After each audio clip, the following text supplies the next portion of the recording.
The Japanese attacked on the 8th of February 1942 when our protectors could not match the strength of their Asian foe and surrendered Singapore. Lives were lost and properties were destroyed. The public lived in fear. Not only did the public fear to lose their lives to the Kempeitai, but they also feared losing their lives to starvation. After the Japanese occupied Singapore, trade was disrupted across the whole country. There was no food going in or out. The markets barely had any food left to sell. Restaurants were closed. The limited supply in food meant that the markets would sell out in a flash. People shopping at markets was like a lucky draw. Only a few lucky people would get their items. More critically, Japan's Pacific War disrupted Singapore's food supply. Train and shipping lines that used to transport rice from Myanmar and Thailand were seized by the military, and the movement of people and goods were subjected to strict security checks.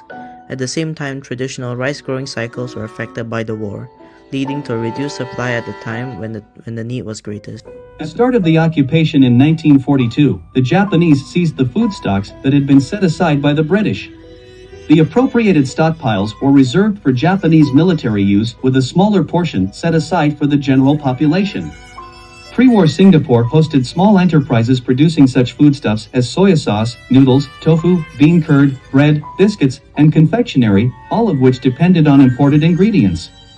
Once the supply of basic imported ingredients was cut off, these businesses either had to close or resort to using substitutes. For example, noodle makers had to use tapioca flour as a substitute for wheat or rice flour. People had to adjust their eating habits, switching from rice to other more easily available carbohydrates such as tapioca and sweet potatoes. While Singapore did not face outright famine during the occupation years, it saw an increase in diseases relating to malnutrition and a spike in deaths. Between 1942 and 1945, the combined death rate had more than doubled from 29,831 to 65,158. To exercise control over the population and the supply of food, a rationing system was instituted, and the members of all households had to be registered to receive ration cards. Theoretically, consumers could buy their rations at fixed prices, although in practice, this was not the case. Long queues for rations would form hours before the shops opened, and people were rarely able to buy their quota of foodstuffs at the published prices. The quality, too, left much to be desired. Rice was often weevil-infested and the sugar damp. Over time, the rations shrank in quantity as well.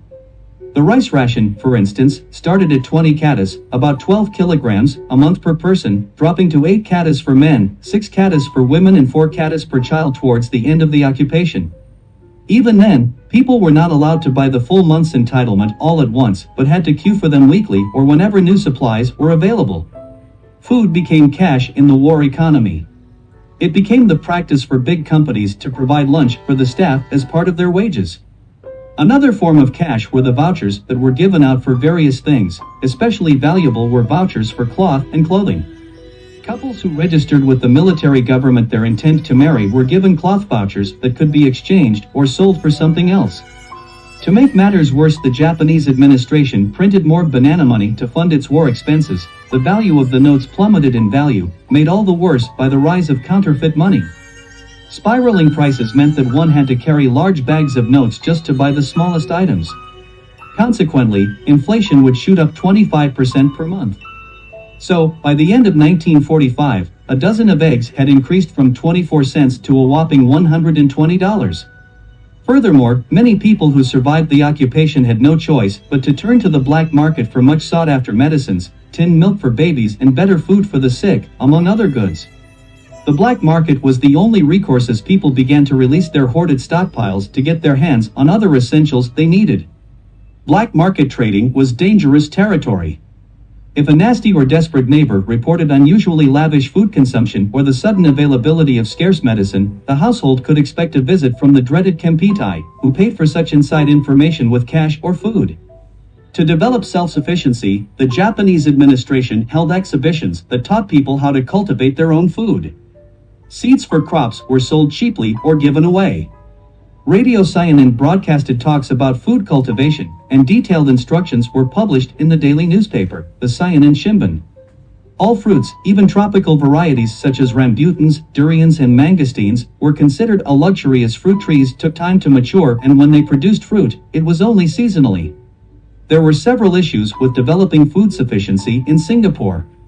Few people knew much about farming or keeping livestock and, to make matters worse, the island's soil was not rich in nutrients. As chemical fertilizers were not available, some resorted to enriching the land with human feces and urine, but this practice ran the risk of contamination and the spread of intestinal parasites such as tapeworms and foodborne diseases. Keeping livestock posed its own share of challenges as there was no access to animal feed. Food scraps were scarce too as nothing was thrown away and people usually cleaned off their plates when they sat down to a meal. The military began a campaign to return people from Malaya who were not originally from Sionan to their hometowns up north.